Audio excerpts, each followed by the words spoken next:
of the session is that we open, luckily today with Stephen, with some sort of context of what's going on in the area of the topic, and then break it out so we treat it more like a conversation and workshop session. To kick us off for the workshop sessions and get you to start thinking, we've got Dawn Birch today. Again, lucky to have her because of her experience in this area is quite extensive, and she's currently applying that here, and she's done it before in Australia. So some experience of her background as a tutor, as a student in applying social media to education. We have lunch about 12:30, and I think without further ado, I'm going to let Stephen do the introductions of some of the backgrounds, because I don't think I'll do him justice by giving an introduction about the extensive experience he has around this, and some fresh ideas for the sector after his discussions with the government yesterday. So, passing on to Stephen. Thank you. No, thanks. And first, a quick apology. My voice, I've got a paralysed vocal cord on this side of my head, which is will get better, but I don't know when. Curiously, that same thing as Larry Page at Google was struck down with almost at the same time. That here's the difference between us. When he chatted to his doctor about what was wrong, the doctor said, well, there's not a lot of research. So he just whipped out a pen and wrote out a check for $30 million and said, well, get the research back. So I'm hoping he's chipped in enough for the both of us. Kind of covered off my bit as well. But if you don't know me, I'm a professor here in the media school and also in UCJC in Madrid. It's quite nice being a professor in Madrid. Rio Cotap has 2 hours from them. That's an exciting place as well. And my social media experience goes back into the 80s, curiously enough. Mid-80s, and I'll chat about that in a minute, but it didn't just start with the World Wide Web. The code for the code for the World Wide Web came out in 93, right at the end of 1987. All got very exciting. And I'm going to go through some of those early projects. You can stand a bit of history. Talk about where we are now, but it's probably just to give some sense of where we are now. This is a nice little example, really. I've got a school just down the road from here, I've built in Portland, and I was in the Harvest Festival last September, and here at the back of the church, over the altar, we had a live Twitter stream running, and the kids were tweeting their thanks to their gods, whichever god they had. Well, it's not quite for the harvest, giving thanks for their iPads here, the lovely chairs and the books. One gets food and packed lunches. And these are 6 and 7-year-olds cutting and pasting. You can see it's insert name in Westmace gives thanks for, insert thing. But when you're in a harvest festival and the 7-year-olds are tweeting to God, then social media's probably right. Whether God was reading it or not, perhaps his son. So it's sort of interesting to see how pervasive it was. And let's tiptoe back in history a long way, really, if you can stand the trip. And let's go back to the beginning of some of this. And here we are. So, our very first one we put together, this is actually done from the screen, was for Essex and Hertfordshire, to join up all their kids using Presto, which is sort of teletext service, and electronic mail, because we had electronic mail for a long way back, and we joined it all together, and we started in 1983. Oh, that's the date. God, I must be really old. I was only 2, of course, at the time, and it was a heap of fun.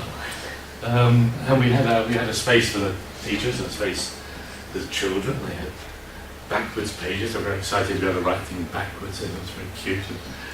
And a joke page. And a section of maths jokes, which was quite interesting. We might come back to later on. They resurrected themselves. I saw the other day. But we couldn't control it because we had no sense of identity. So one of the key things about social media is to know who you are. But that's already complex because you're different people. You're different people. You're, if you, no, so I was going to sit on it actually. I forgot I put it there. Professors forget very quickly.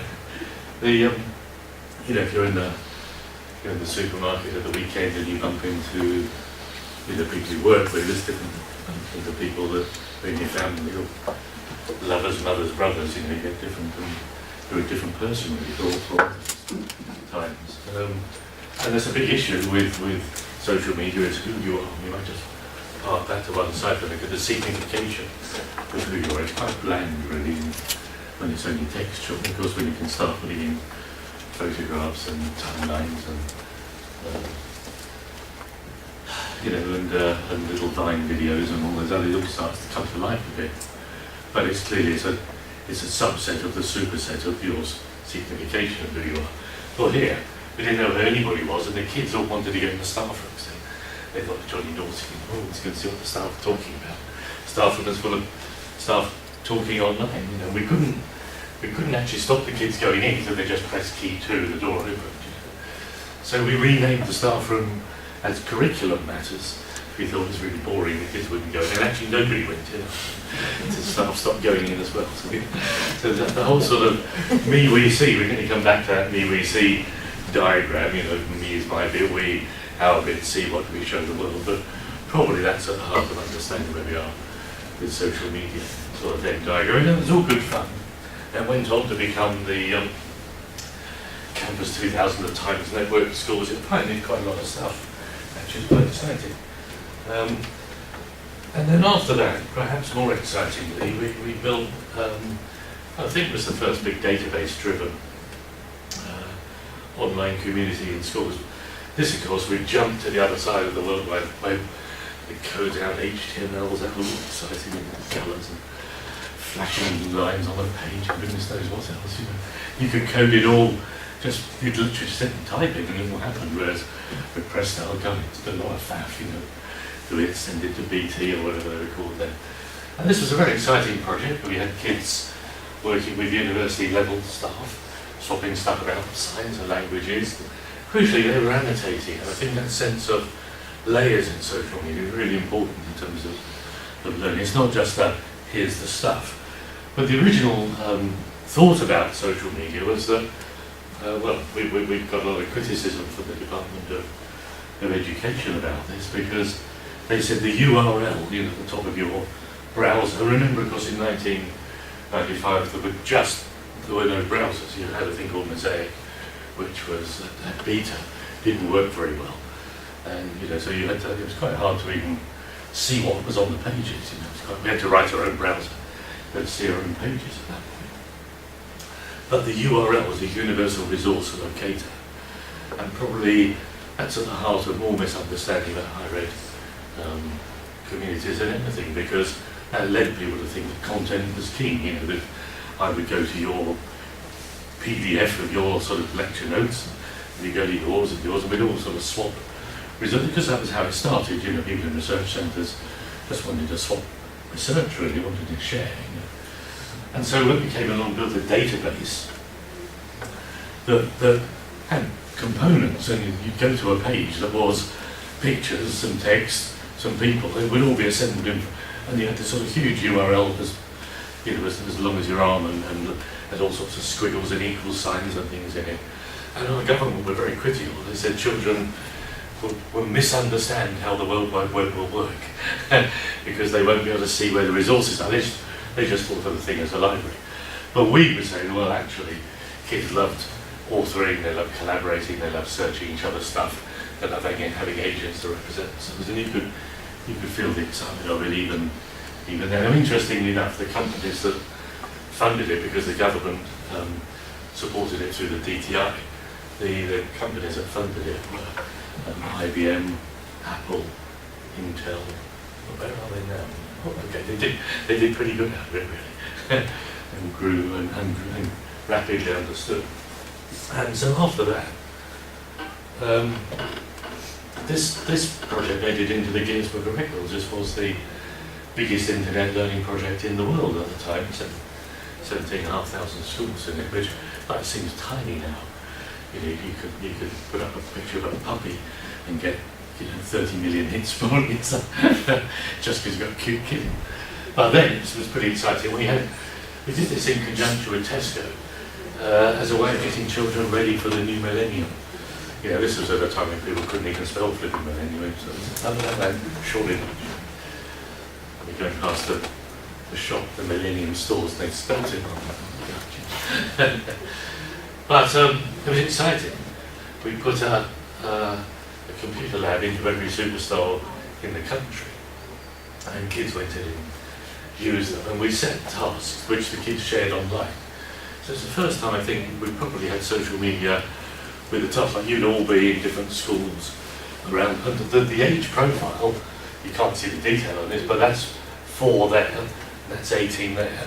We set the same task all the kids, so if you were older and wiser, you'd do it a bit better, and you were young, you'd have a bit of a stab at it, but we're all doing the same thing, and sharing and exchanging each other's data. It's just an extraordinary thing, really. And hugely exciting. At the end of the project, we showcased it in the Millennium Dome, which was just being talked about, as we started the project further back in the 90s. And there were just, you'd go to this scrolling list of kids' contributions. These were all A's, and if you just put your finger on the scroll, the A's would take 2 or 3 minutes to go past. So much stuff. Really, really, really interesting.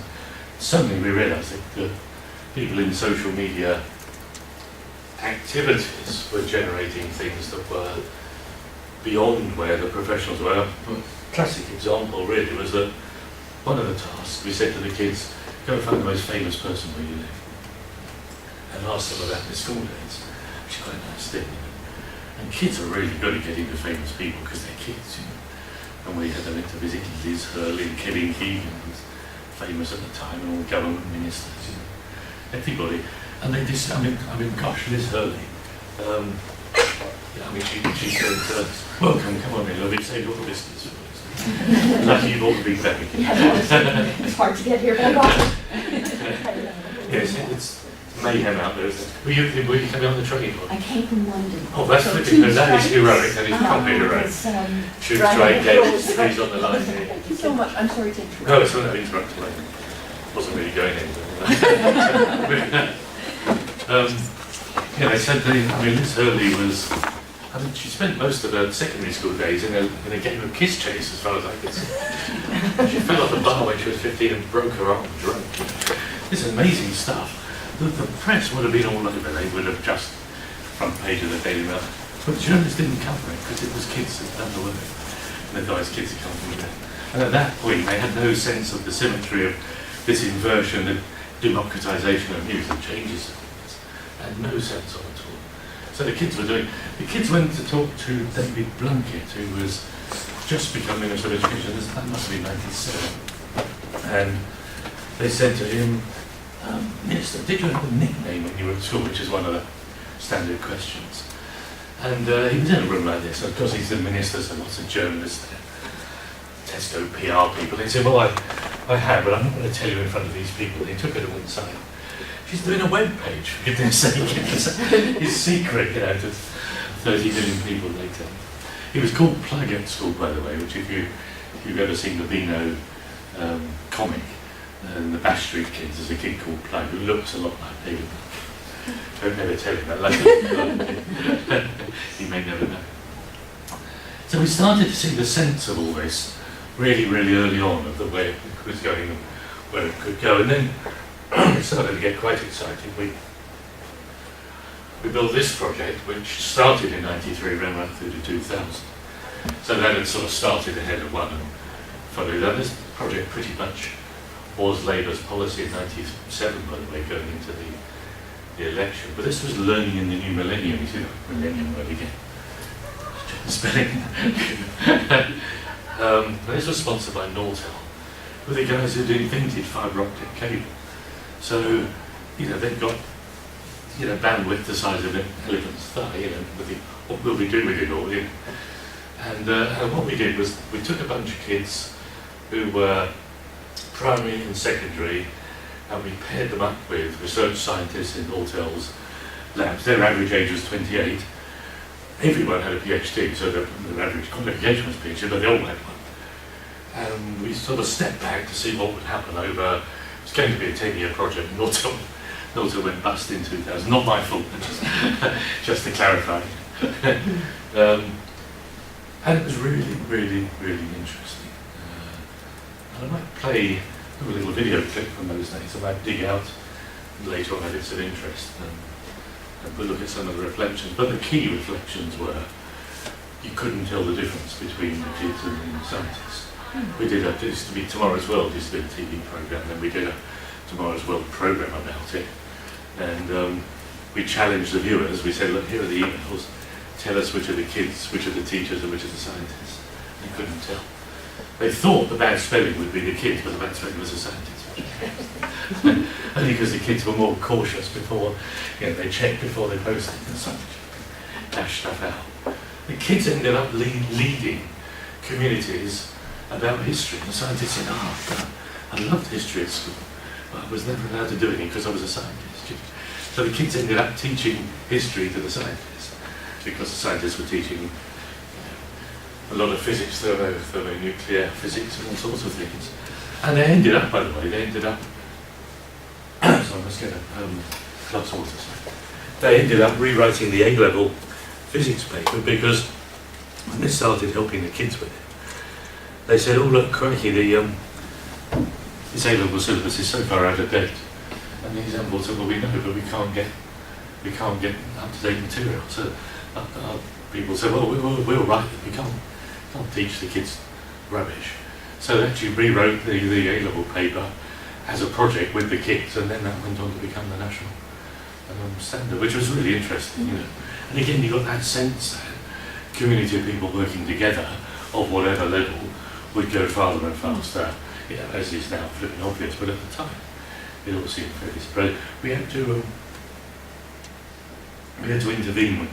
The schools were in Essex, and East London. So I remember going into a school in Harlow, and there must have been about 98 somewhere there, and they said, we want to stop doing the project. And we said, oh, why, that's really sad, They said, well, because it's not fair, we've decided that only the best kids in the school are in the project. Which was entirely true, but we had to remind them they'd pick the kids with a blind test at the beginning. So they'd become the best kids in the school when they started. There was something about that, being in contact with heavy-duty scientists that just set their eyes on the horizon. And we followed the cohort through afterwards. They all went on to university. They did all some remarkable stuff. You sort of start getting that sense that one of the things you get with social media is lower, softer walls. People learn beyond and above where they thought they could learn, or they thought the limit was flipping head as they go up there. So it was cool. It was cool beans, really. We loved that whole thing. And then, I won't bore you with that, but that was on mobile phone thing in the 90s. And this was really interesting. The government, actually, I'm not sure if this should be on the video, but I'll say it anyway. But this slightly bizarre phone call from Downing Street, or people sort of stand by your beds, for Blair days. And it was a spokesman and said, just wanted to tell you that the Prime Minister is going to be announcing a college of leadership for head teachers.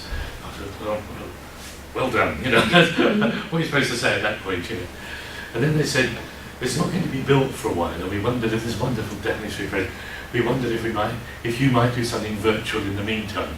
So we had these t-shirts printed with virtual in the meantime, and we thought it was so funny.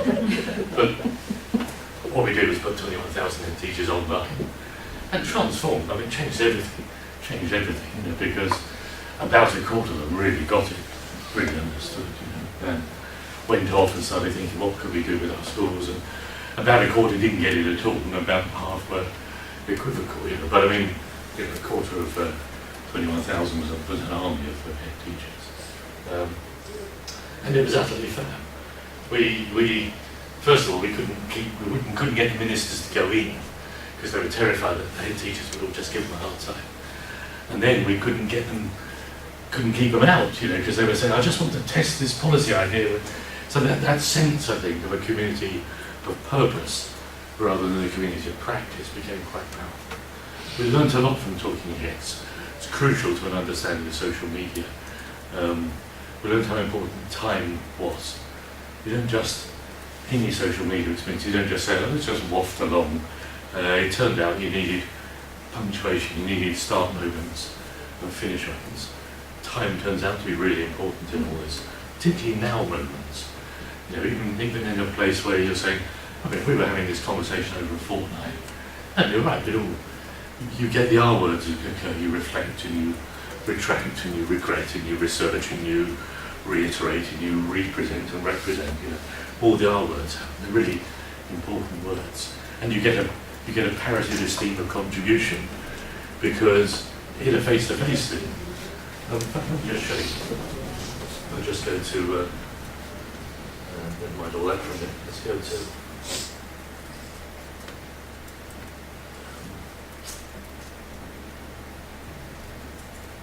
yeah, good shot. This was one of my PhD students a long time ago now.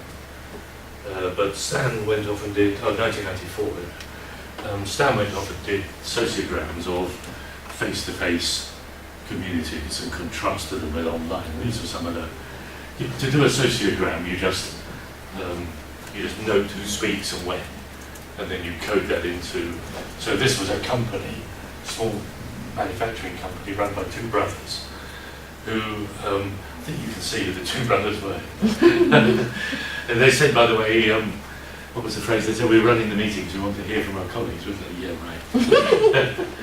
But you get this wonderful illustration of the lack of parity of esteem in face-to-face communities. I mean, sometimes it's a gender thing, but mostly they're very adversarial, you know. Big aggressive blokes tend to dominate conversations and those sort of things. And people assume certainties they don't have, just for the drama of it, really. There's a wonderful example, I don't know if I've got it here. Oh, it was this one, you know. So when it says a national company, this is Ford's actually. And there's a girl here, I can't actually remember which one she was, but she almost didn't speak, so it could have been her, I think, or somebody further down. And Stan said to her at the end, well, you didn't say anything, this was your specialist subject, you'd done your research into all that. And she said, it was a fabulous phrase, she said, he said, why didn't you speak? She said, I thought they knew so little it would be churlish to intervene. That was a wonderful phrase, you know. It just sort of stayed with me. It's brilliant. You know, churlish to intervene. It's brilliant. You know. But of course, there's the difference between online social media and face-to-face, you know. So it's not, you know, online isn't a subset of, it's a different set. And the significations, because they don't carry you know, voice and gender and aggression and all those things.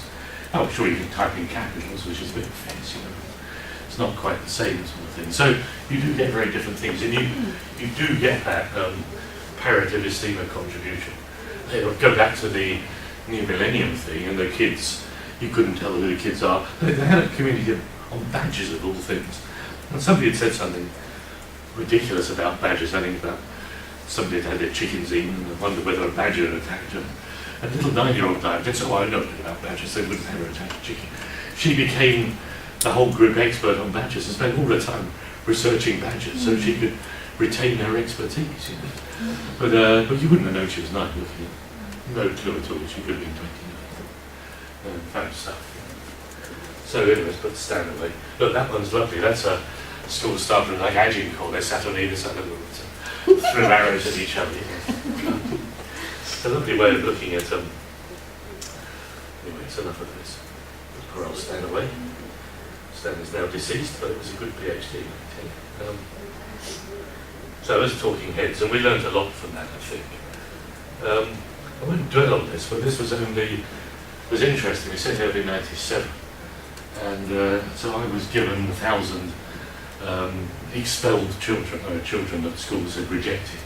These aren't home-educated kids, they're kids that, you know, if you get to a point where the school says, just stop coming back, things have gone a bit wrong, really. Quite a lot wrong, actually. The first year we had 100 of them, and we had this wonderful, talking about Bishop, who was the Secretary of State for Education at the time, the Permanent Secretary for Education.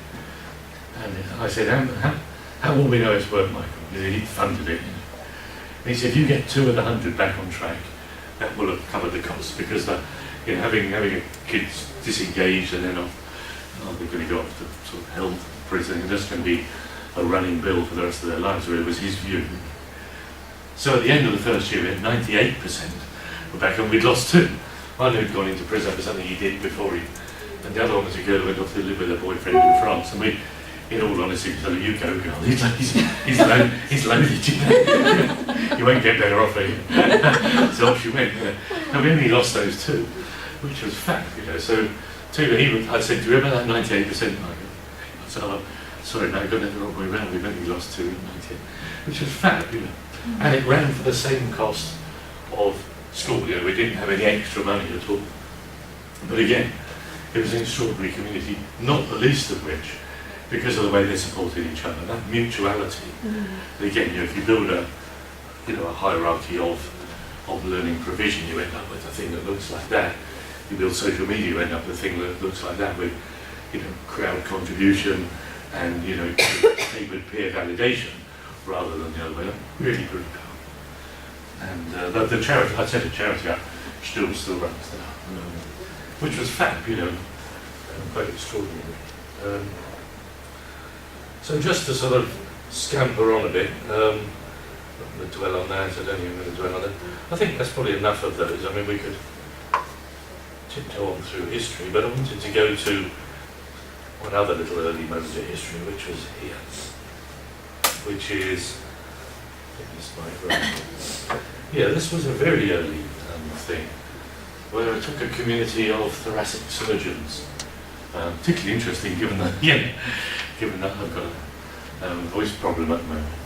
And by the way, when this first happened, the doctor said to me, "It's probably lung cancer." So, "Oh, thanks a lot." So I had about 10 days remembering this project. But we found that surgeons, thoracic surgeons, consultants in hospitals, were very lonely people. They'd reached the top of their pyramid and had nobody to share their uncertainties with, really, because everybody thought they knew everything. And they actually didn't know a damn thing, you know. So this was before they really had MRI scanners. So one of the things they had running on there, that's a very boring example actually, but one of the things they had running on there was, I wonder if I've got it here. This was a debate about what to put on the homepage, but they put up X-ray and other data, and then have a discussion about what they thought they saw. They all disagree, you know, they told he's definitely dying. He said, no, he's fine. He's got in a fortnight. He said, he'll make Christmas. I mean, nobody knew it was a complete nightmare. So I didn't remember all this when they said, he goes up, Stephen. Luckily, it's fine. But what was really interesting about it was the way that built a horizontal community on top of the vertical communities that were in. And I think the vector and hierarchical accountability was made acceptable by this horizontal scheme of mutuality, collegiality are really the key words in all this. You know, that sense of being mutual really, really matters. One of the jolly things about this, I picked the word jolly with care, that they said, Stephen, we get really fed up because all our patients die. I can't remember this, of course. Oh, great. Thanks. And so they said, cheer us up. So I set up to cheer up the World Institute of Jollyology, which I thought was very funny, which basically consisted of them going out and researching doctor jokes and submitting their research for peer review, which basically, if they were sexist or racist, they ran, but otherwise they're going to go out there. And the minute they got a doctor joke published, they could put DJ after their name, Doctor of Jollyology, which I thought was very funny. And it did actually cheer them up. So, and if you want the jokes, by the way, they're still there. If you go to jollyology.net, you'll find a reflection on this project and some of the best archive of Doctor jokes. And well, Doctor, what happened to the man who fell into the circular saw, had the whole left side of his body cut away, he's all right now, this kind of stuff. They're really quite good. Doctor after I think I'm addicted to brain-fluid nonsense, you can stop at any time, and they'll be really good ones. Not just the usual rubbish, you know. So there's a great archive there if you ever need a lot of doctor jokes. But that, you could feel the mutuality in that. They needed friendship, they needed, funnily enough, I mean, I owned the Jollyology domain, because this was all years ago. I just bought all the Jollyology domains. And I get most months, I get people trying to buy them from American business schools, because playful learning, jolliness in learning, to become people writing chapters on Jollyology. So my doctor joke domain is something worth it. I'm not going to say that, I'm going to soon have the jokes. What's it say on our shirts? We're in it for the outcome, not the income. But so you get a sense, I think, of where this stuff was all leading, in quite an exciting way. And you know, we could linger in the past for a long time, but let's jump through into now, and probably let's go to a couple of places really. Let's take a couple of examples here from. So what the heck's happening with social media? Well, now of course we've got rich new social media. We've got Facebook, we've got Twitter, we've got 1,000 things, and they're hugely seductive. How many of you are in Twitter? I mean, you should all be, it's just, it's great. CBD apart from anything else, you know. In fact, I think we've got to a point when, you know, sort of emails what your dad does, Facebook's what your auntie does, you know, sort of it's a family thing. Twitter's probably maybe a bit cool, and if you're young, you're probably into Vine and all those other sort of places at the moment. And it changes, you know, the new things come in and the old things move out. In schools, I don't think there's a character in history that doesn't have a Facebook page now. And you can just sort of dial into Harold's Facebook page and he's saying, God, I've just got to York and kind of look at the time and blinking French, we're going to go again, you know. And off they go on a, you know, Napoleon retreating from Moscow, looking for a good lunch, you know, and so on. I mean, they're all there. You get a real sense of the status updates of people in history. And this is secondary school careers. I mean, it's really hard to get, you know, if you, I mean, I don't know if everybody's asked you to go and talk to 400 teenagers, but it's quite a scary experience for most people. So where do the kids get authentic careers advice? And this school they've got a closed community to which they've invited a salesperson, a marketing executive for Eurostar. Imagine they've got a job on their hands. A tax barrister, I think I could do with that, computer programmer, and they just update their status for a fortnight about what they're doing. And the kids asking questions. So, you know, Harriet here has been asked, is the studying for law hard? Do you have to go to university for it? And she's saying, well, how hard it is depends on a lot of things. It's interesting. You know, these are good answers, really quality answers you never get access to in other ways. So that sense of geographical proximity disappearing from the list of key attributes of the location of activity, really, really important. You feel that change. That's probably the biggest change of your lifetimes, is geographical proximity stops mattering. You know, 3D printing, you don't have to be in the middle of Birmingham to be a manufacturer, you just need to be in a bungalow overlooking Eastcliff. You know, you can be, when I set up those first big communities, I had full-time facilitators in them. And I said, look, you've got a contract, I mean, you've got a contract for 7 years, you know, you can live where you like. At which point they lived where they liked, rather than, you know, people went to live in, one of them went up to live in Stornoway, for example. How the hell would you hold a job down in Stornoway, except all night? So suddenly, you know, you've got synchronicity and you've got location.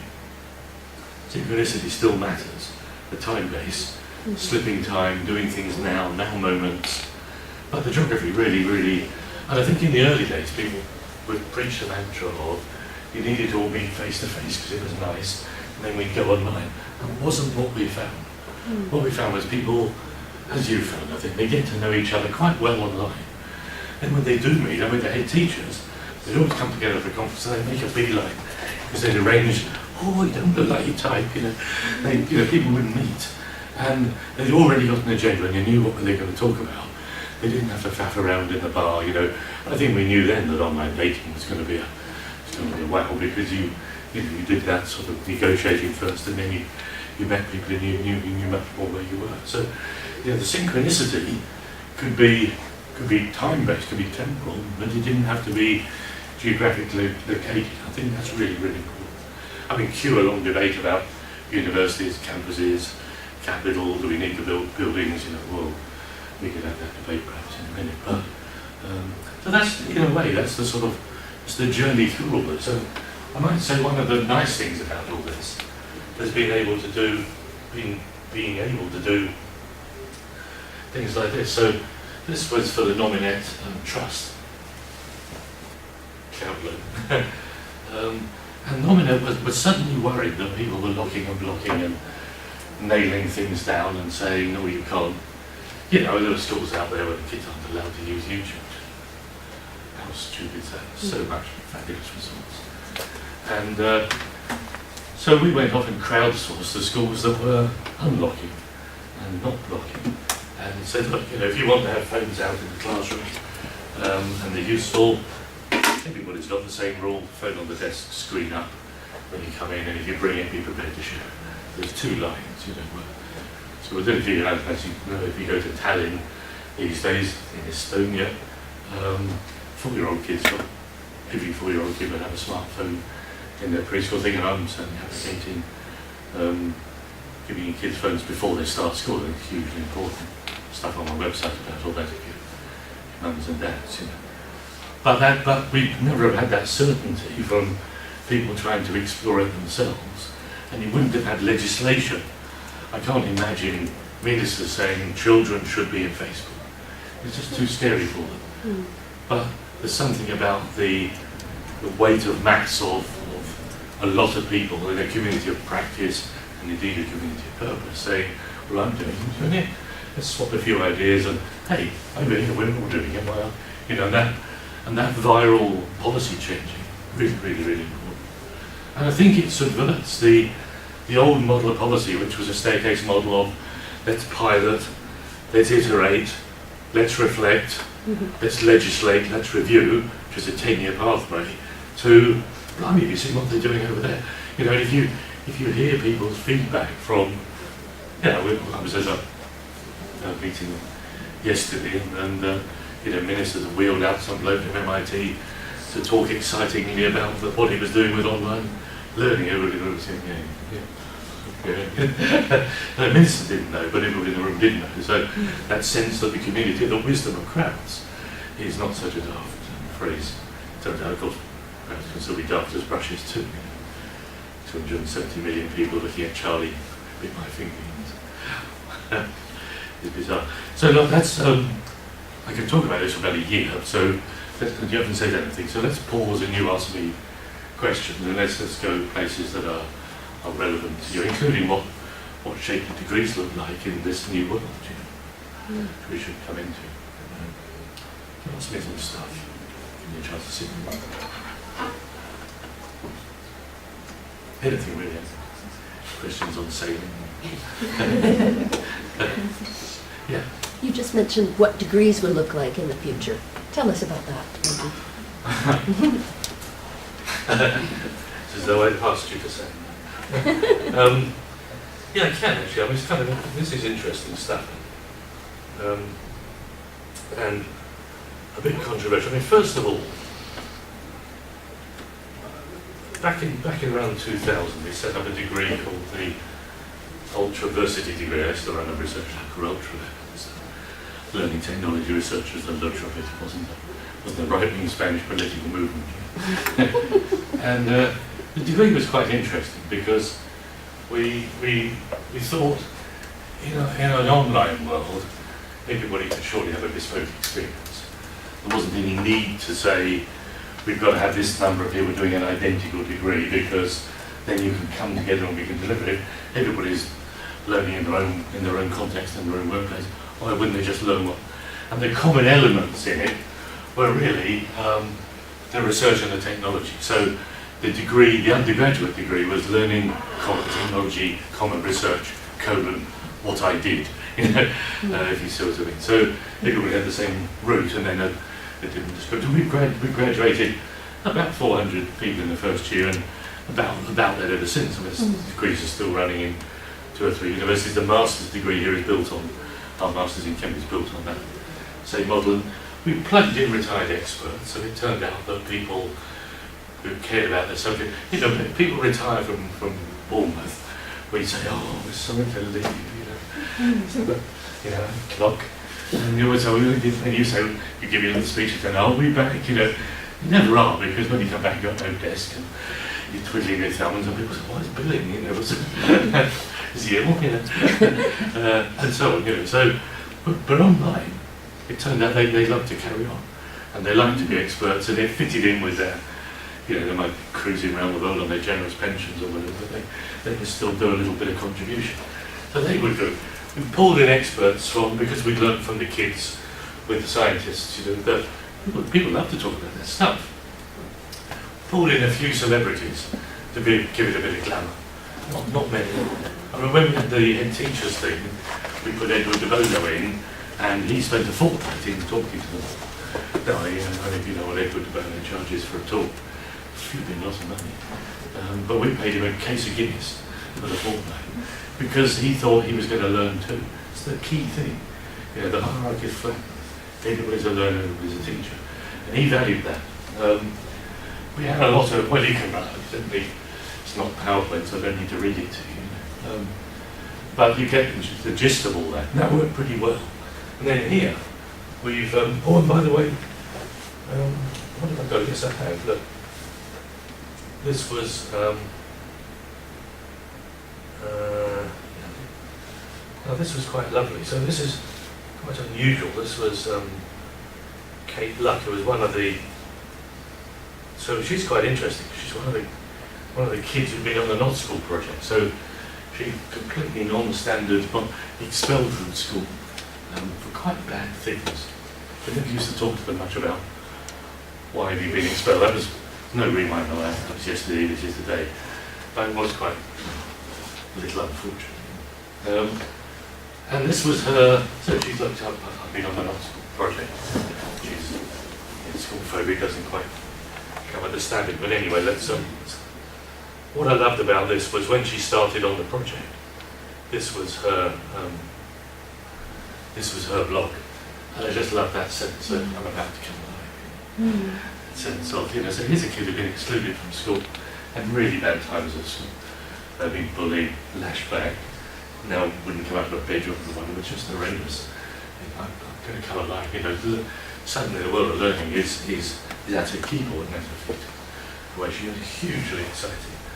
And I think that sense of access is quite important. I mean, so we started thinking, well, I wonder what you could do. Wonder what you could do beyond that.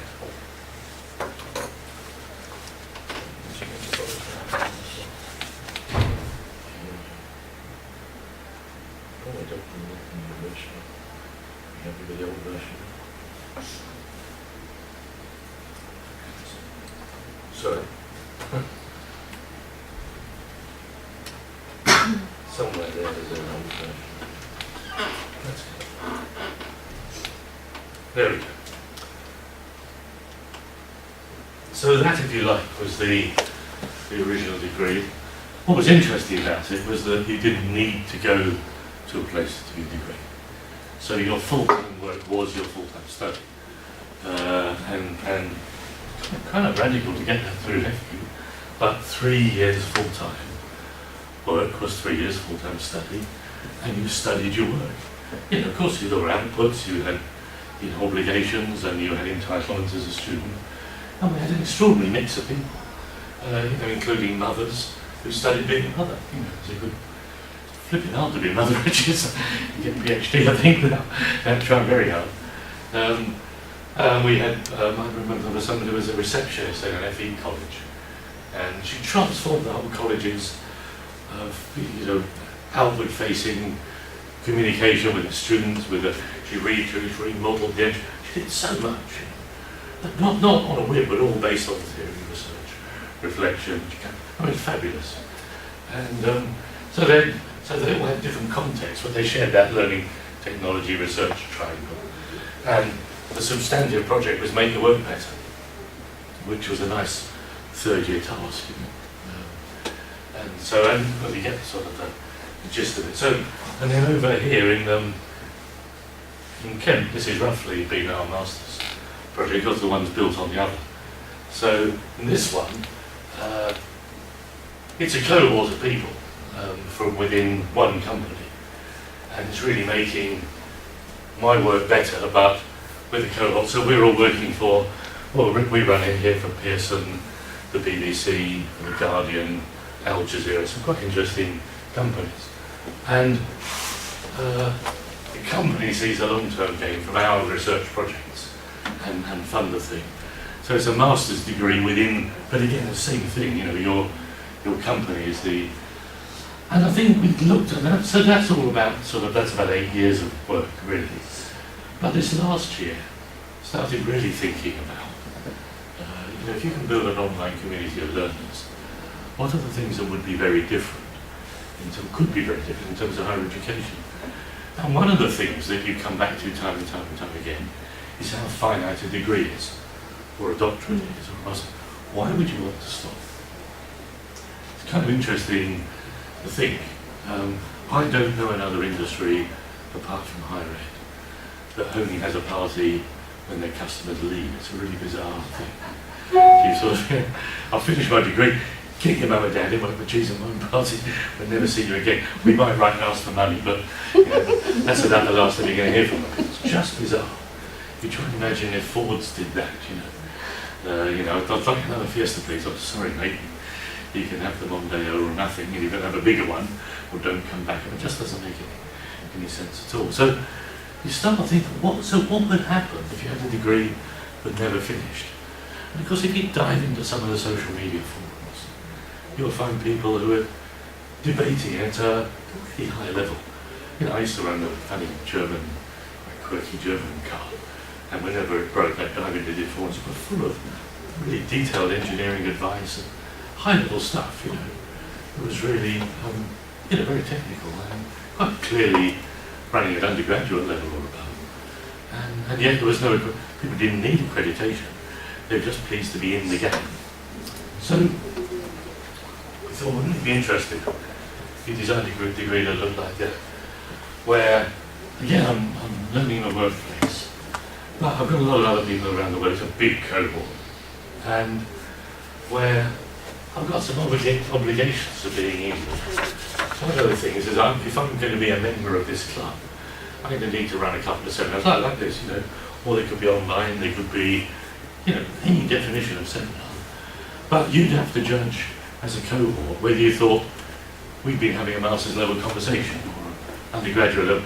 And you might think, well, actually, that's a good chat, Stephen, but we lapsed off to talk about sailing, which was really interesting, but it wasn't really what we were looking for, which is fine, because I'll do another one, and I'll keep doing it till I get 2. You need to do 2 in a year to get your badge, and this is all built on Mozilla badges, of course, rather than certification or, once you take away from universities, the monopoly of accreditation, what actually builds value, or what we've learned from, more than a decade of online communities, 2 decades of online communities, is what gives a thing value is the membership, the club, the gang you're in. As you know from your own social communities too. So then we thought, well, maybe I'd still do that researching, reflecting, making my work better, tick. Get resources from anywhere. This is, I don't need to, it's not a model of content is king. When universities discover new media, usually,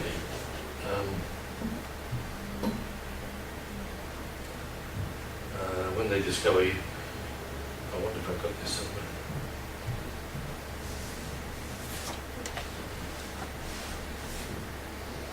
Oh yeah, look, that's a good example.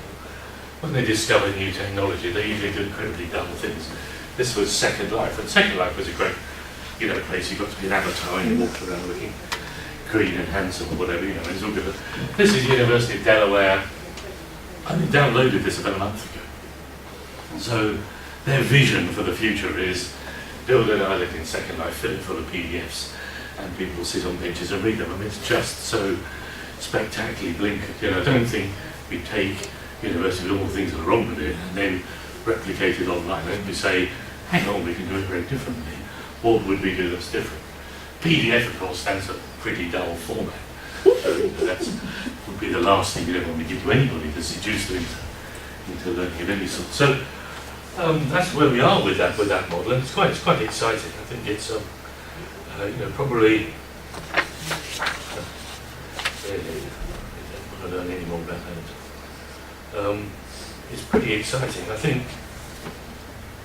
the summary is that where we're going, and we're just about to launch this as a degree at Ravensbourne, actually, interestingly. And I hope we'll do it here as well.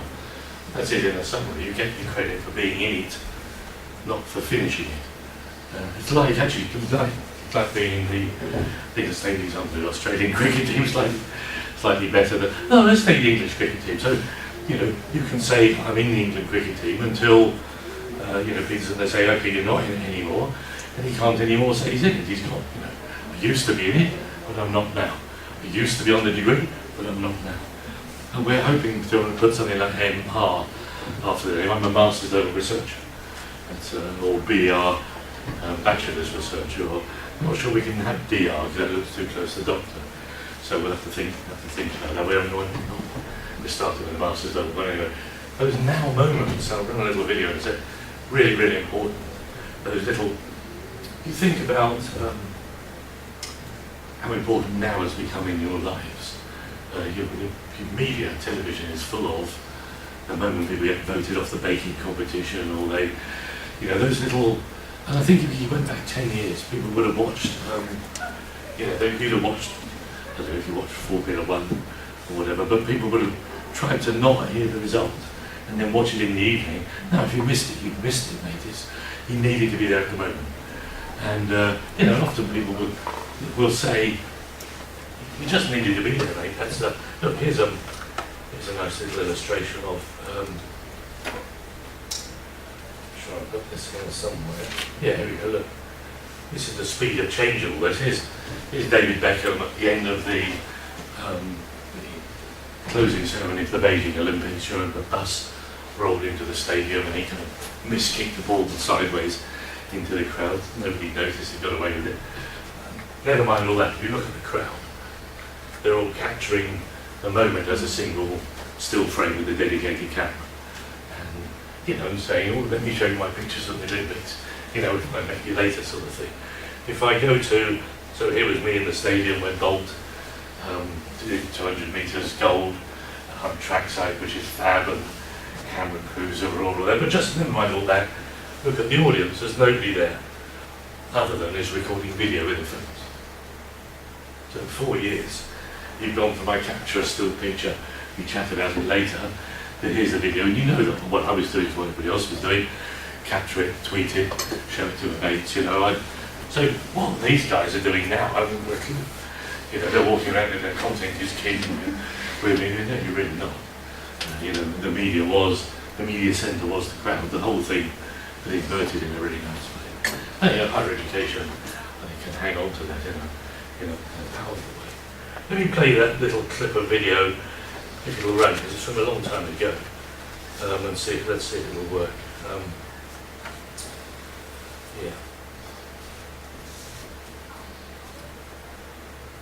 Let's hang on to your hats a bit. This might not work. I think it might.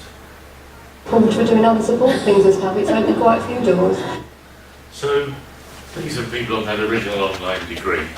The very first time they met was at graduation. Never met before. And she's a mum, so she's graduated in mumology. And she's an IT assistant in a school. And they've been, look at mumology.net. I've registered craniology as well, I'm just covering all my bases. But listen to what they say. But I would never have had Oakland without it. Yeah. In other distance learning, this has been so much more supportive in comparison. The community has been fantastic, hasn't it? I wouldn't have survived without people like yourself. and stuff then, especially in the first year. Yeah. I found it really tough and different things and stuff, but people like yourself have kept us going and stuff, and we became a team, and though we never met, I think we were actually It's fantastic actually meeting up. stronger as a team. We know each other, but we've never met, so it's weird. And you could mention about fun things, and we did have some fun online with different things and stuff. And the celebration on the last night was quite funny as well. They all tried to get drunk and talk to each other, and it's quite hard to talk when you're drunk, so it's great. But you see that now moment, you see how important that, the little punctuation moments of, although it's a sort of a blurred, you need those milestones, the significations of progress, what the literature calls ipsitive references. I need to feel myself moving along past the milestones, that I'm moving, never mind normative, never mind criteria, I need to know I'm moving. Those milestones are really important. Last little snitch of that. That was good, wasn't And it? stuff, we had like a party online. Well, for me, it hasn't done so much in just obviously because I'm a parent, but it's made a difference in the way I look at what I do with a parent, and it's always there in the back of my mind to go, oh, I'm doing that, and then I start to think, oh yes, it's putting that reflection into practice is amazing. And then bang, right there, look, reflective practice. Leaps off the page. It's powerful stuff, this, you don't end up with people who are ciphers downloading information and regurgitating it. You genuinely get reflection and retrospection, all those key words.